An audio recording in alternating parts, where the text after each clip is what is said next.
Join us now. Jeremy Siegel, professor emeritus of finance at the University of Pennsylvania's Wharton School of Business, chief economist at Wisdom Tree. He hates tariffs, and you still do not think there's much left. I think you had to be surprised by the 20% snapback in the S&P with the tariffs front and center. And at this point, you think we're at the high end of where we're going to get this summer if tariffs continue to be a problem, right? Well, first, Joe, let me say I hope it's not all about the hair, because I would be totally lost. No, with you, it's all about the gray matter. Yeah, you're right. It's all about the gray matter. Let me tell you, yes, I am against the tariffs. And by the way, if the tariffs had stayed where they were in the first term, I think the Dow would be 2,000 points higher. And if the tariffs had remained where they were on April 2nd, I think the Dow would be 8,000 points lower. And I actually turned bullish 3 weeks ago when the negotiations went so well on the first meeting between Xi and Bessent. Well, it wasn't Xi's representative and Bessent on trade talks. I mean, no one expected it, to go from 145% down to 30% and all that. And I said, listen, the market can live with 10 and 30, 10 base and 30 on China. Now, I know the aluminum and steel have 50, but I think the market can definitely live with those. And if it doesn't get worse, I think there's no reason we can't push to new highs. If it gets higher and ramps up there, then the ceiling is on. I wonder, we're hearing now that India is extending the talks, which may or may, we'll talk to Kevin Hassett, maybe that would be a positive. China talking again. Near term, it may not be the whole summer that you're worried, right?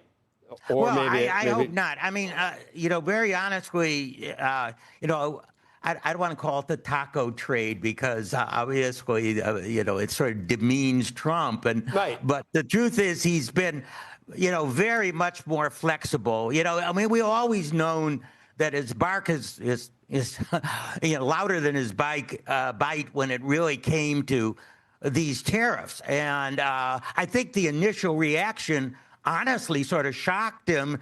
And he said, oh, wow, I better pedal a little easier on that. I mean, listen, we're not seeing Peter Navarro the way we did, in April, are we? We're seeing Bessent much more moderate. He's been more moderate. He knows this takes time. These trade agreements are not, he gave the EU, yes, I give you 1 day. Well, it's been 1 day. These things do take time. And by the way, yes, if we can lower some of their restrictions, we will be better off. There's no question about that. But, it's a big consumption tax. And, let's face it, most of the 90% of the manufacturing job loss since World War II came before we even had NAFTA or before China entered the WTO. I mean, it's a natural evolution as globalization and the world economy really picked up. So, we're not getting back to the 50s. And I think we have to look ahead to, what economy we're looking forward to rather than back to, what looks like the good old days. I don't know what. Taco trade. It's either that or the art of the deal. I don't think it's helpful either, because it just probably makes him mad, and it inflames him, and it could make him more impulsive on. Hey, now I'm going to show him I don't back down, exactly. And then wow, if you got, I'm not saying that these unfair practices have held us back. I mean, obviously, we're the greatest. We've had the greatest economy around. But if we could get a 50% lessening of some of these restrictions, it's not perfect. It's not a removal of everything. It's not a completely fair trading. But anything happens on the margin, and then both countries get to say, okay, we're done, and now back to business as usual, and you get 50% better. I mean, that would be good. That would work. I mean, that would work. And as I've said before, if you run it if you're going to be a world reserve currency, which is a position that Donald Trump says he definitely supports. Remember, he threatened the emerging markets, say, don't try to put a currency on us above the dollar.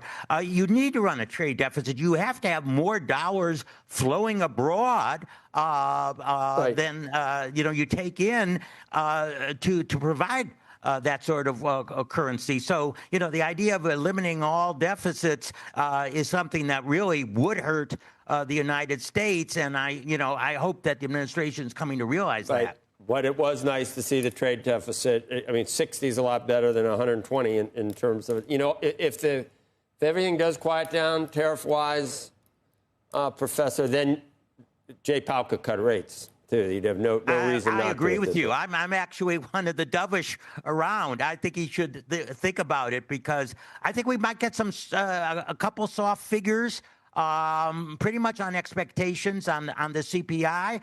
But I see some good trends, and especially I actually see really outside the tariffs, which will begin to kick in a bit and will raise some inflation. But outside of that, I really see a downward movement.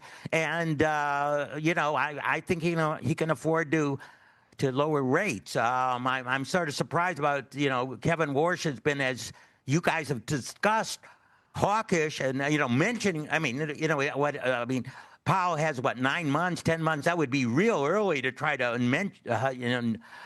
pick a successor.